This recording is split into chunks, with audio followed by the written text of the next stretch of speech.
Bien, estamos de vuelta con el economista Enzo De Filippi, con el especialista cedro Milton Rojas para hablar sobre si se deberían o no legalizar las drogas.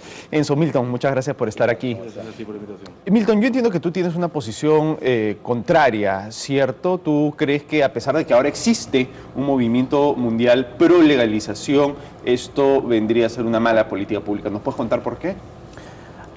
A ver, el fenómeno del consumo de drogas tiene, de hecho, muchas aristas. Para nuestro entender, el tema del consumo de drogas, de hecho, es un problema de salud pública.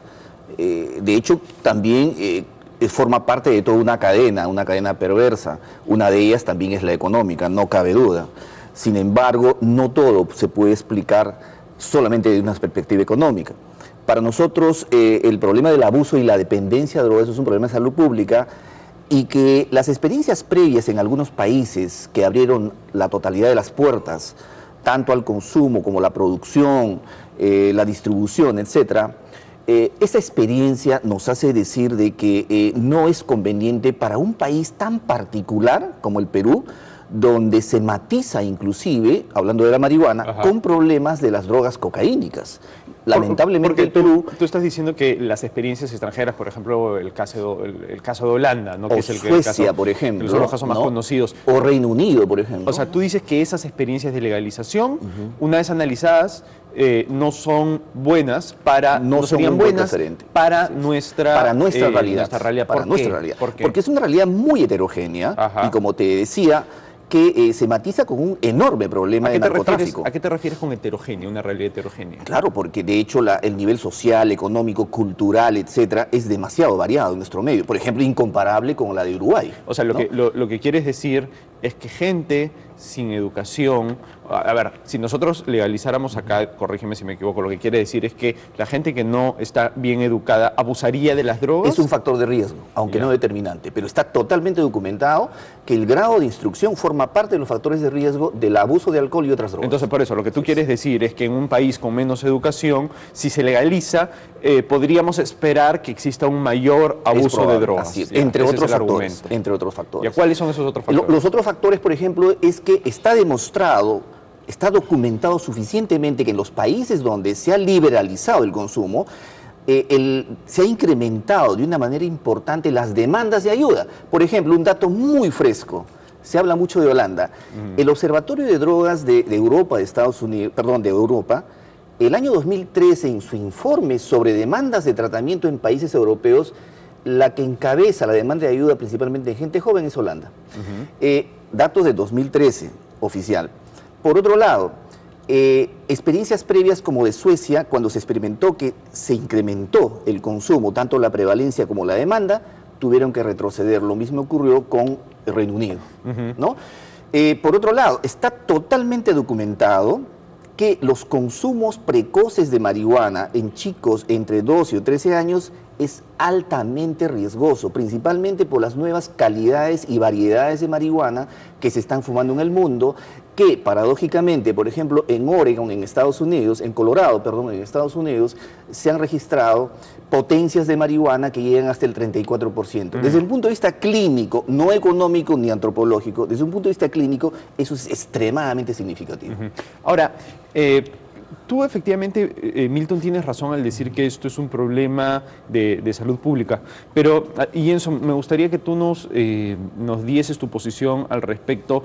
¿La salida para un problema de salud pública es la criminalización o más bien hay mejores alternativas? Ese es el punto, ¿no? Yo creo que nadie puede negar la odisea que pasa en las familias de drogadictos, los drogadictos mismos.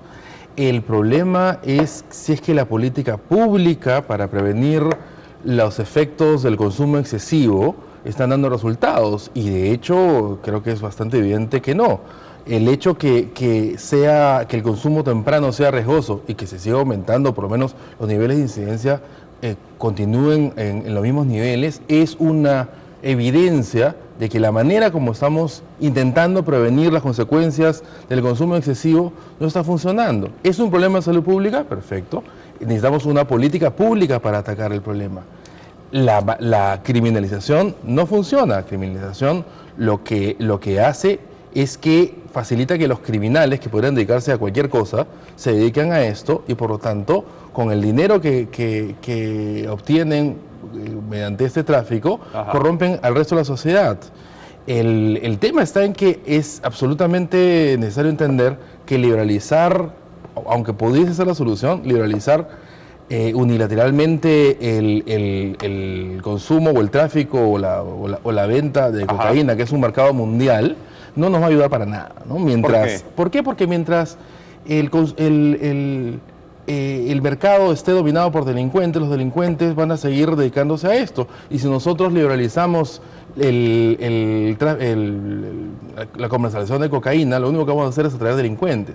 ¿Pero por qué atraerías delincuentes si ya no se trataría de una actividad prohibida? Yo tengo un amigo que escribió hace unos años un artículo que se llama ¿cuál es la diferencia entre Johnny Walker y Pablo Escobar? Y él lo que decía, oye, en la época de prohibición, ¿no? De la prohibición del alcohol en los Estados Unidos, los delincuentes llegaban a este mercado porque era prohibido. Entonces tenías Al Capone. Una vez que se liberaliza, empiezas a tener los Johnny Walkers, ¿no? Los empresarios honestos. ¿Por qué lo mismo no sucedería en el caso de las drogas? Porque para que eso funcione, la descriminalización debería ser mundial. Si lo hacemos unilateralmente, no arreglamos ningún problema.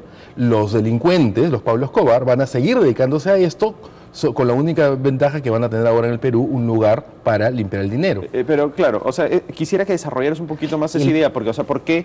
O sea, es cierto, vas a tener cárteles de la droga que van a decir, oye, vayamos a operar a Perú, pero también vas a tener empresarios legales que van a difícilmente un empresario legal va a competir con un narcotraficante.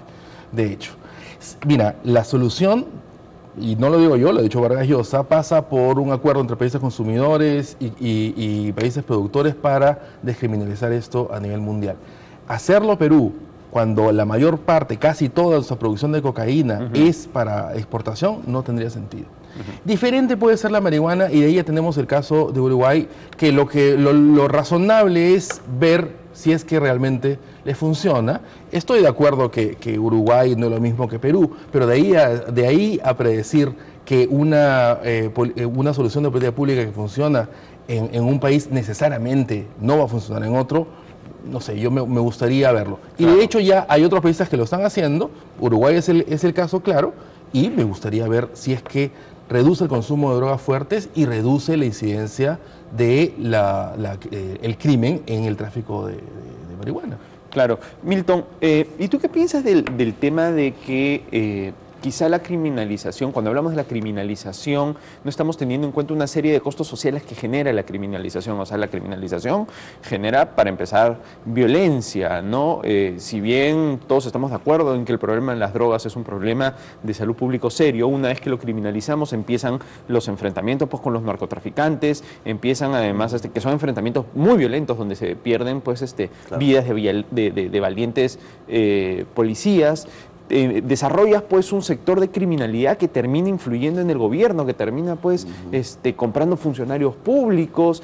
¿Qué pasa con todo eso? ¿Eso no es una razón que deberíamos tener en cuenta también para ver si es que, para analizar si la criminalización quizá no es la mejor política? Sí, yo creo que es un escenario relativamente nuevo donde hay que conversar, el debate alturado, con evidencia científica. Yo creo que puede ayudar a empoderar mejor las políticas. Comparto algunos puntos acá con nuestro amigo que nos acompaña, que tiene el bien de acompañarnos.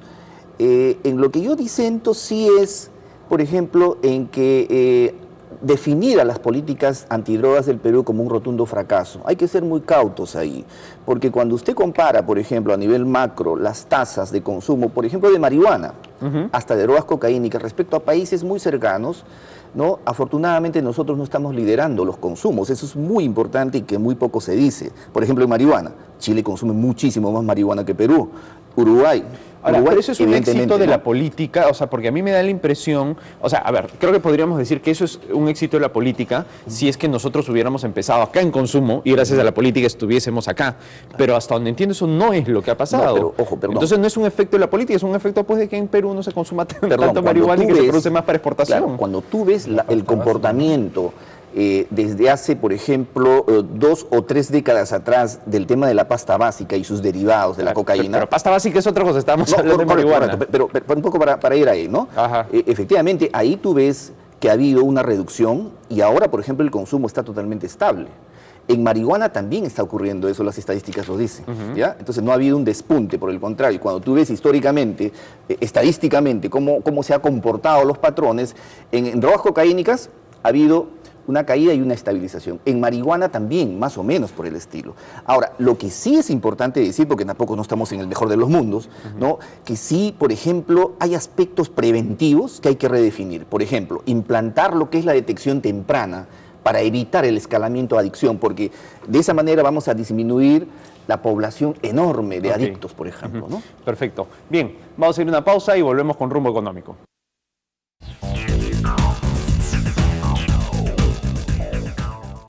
Bien, estamos de vuelta con Enzo de Filippi y Milton Rojas para seguir hablando sobre el problema de la legalización de las drogas.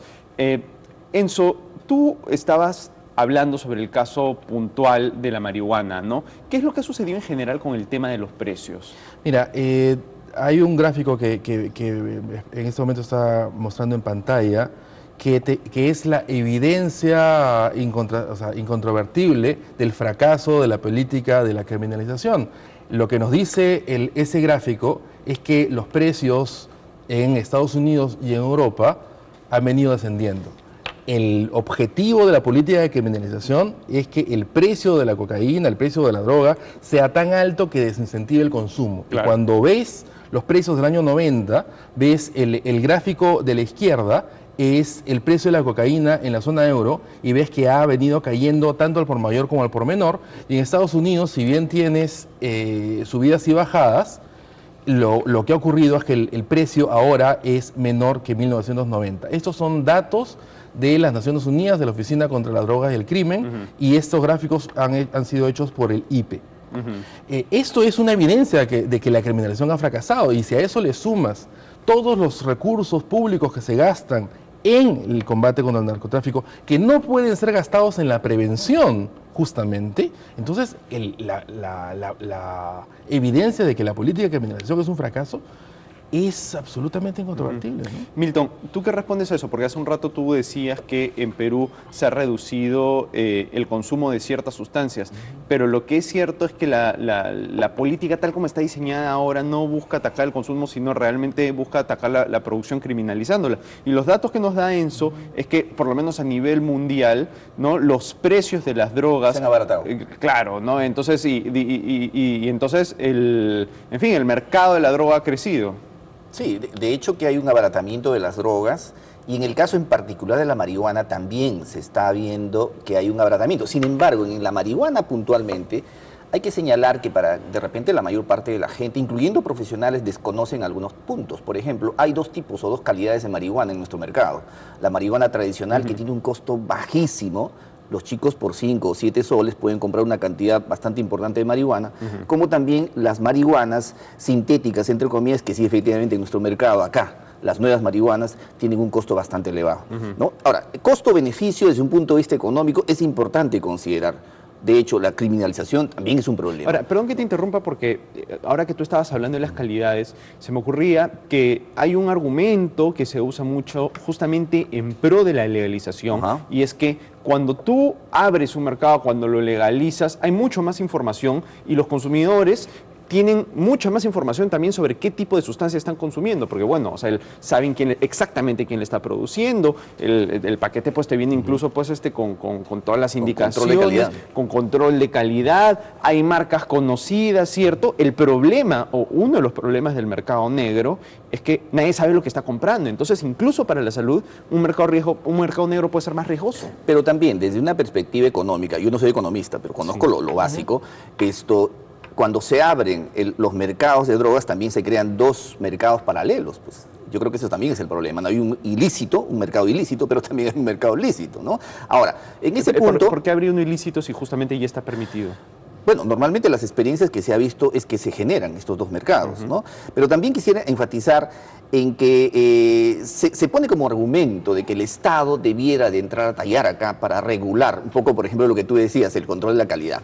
Vuelvo a insistir, una realidad como la de Perú, donde tenemos problemas de salud tan severos como el recrudecimiento de la TBC multiresistente, cólera, etcétera, etcétera, pensar que el Estado, tal vez en Uruguay se puede hacer eso, no sé, tal vez, pero en una realidad como la nuestra, no resiste el análisis desde mi punto de vista, ¿no? Que el Estado asuma ese tipo de controles, por ejemplo, ¿no? Enzo, para terminar y pensando también desde el otro punto de vista, ¿no? En una realidad donde el Estado no puede evitar un robo acá en la esquina, ¿tiene sentido criminalizarlo como se criminaliza? Mayor razón como para invertir parte de los recursos que se gastan ahora en combatir el narcotráfico para gastarlos en prevención y mejorar las políticas públicas.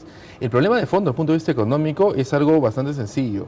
Es que la demanda es inelástica, es decir, tú, si es que la criminalizas, el precio aumenta, baja el consumo, pero el precio aumenta proporcionalmente más, por lo cual ocurre lo que estamos viendo. No importa cuánto dinero pongan los gobiernos en combatir esto, siempre será más rentable para los narcotraficantes ponerle más dinero al negocio. Y mientras más esfuerzos se hagan, más rentable es. Claro. Esa realidad nunca vamos a ganar porque los bolsillos de los narcotraficantes son más profundos que los estados, porque los estados tienen otras cosas que hacer. El tema, y para terminar, es que no podemos hacerlo unilateralmente. Si lo hacemos solamente en el Perú, no vamos a solucionar nada. De acuerdo. Enzo, Milton, muchísimas gracias por su participación. Gracias por estar en el Rumbo Económico. Bien, vamos a una pausa y volvemos con el programa.